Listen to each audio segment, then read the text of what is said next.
When is paternalism justified in healthcare ethics? Have you ever wondered when it might be acceptable for healthcare providers to make decisions for patients without their consent? This question touches on the concept of paternalism in healthcare ethics. Paternalism occurs when actions taken by healthcare providers aim to promote a patient's well-being, even if it goes against the patient's wishes.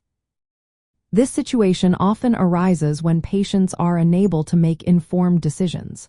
For instance, in emergencies, healthcare providers may need to act quickly to save a life.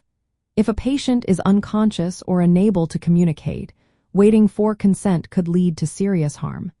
In such cases, healthcare professionals may step in to provide necessary treatment. Another context where paternalism is justified is during public health emergencies. Imagine a highly infectious disease outbreak. To protect the community, authorities may need to impose measures that limit individual freedoms. This is a delicate balance between respecting personal autonomy and ensuring public safety. The ethical principles at play here include beneficence, which means acting for the patient's good, and nonmaleficence, which is about avoiding harm. Respect for autonomy is also important, as it honors the patient's right to make their own decisions. However, when respecting autonomy could lead to serious harm or even death, paternalism may be ethically acceptable. Historically, healthcare providers often assumed they knew what was best for their patients. This was based on their expertise and experience. However, modern healthcare ethics now emphasizes shared decision-making. This means involving patients in their care as much as possible.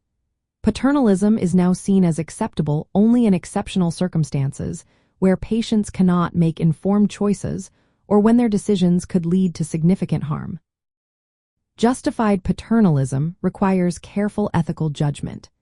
Healthcare providers must ensure they do not withhold necessary information from patients.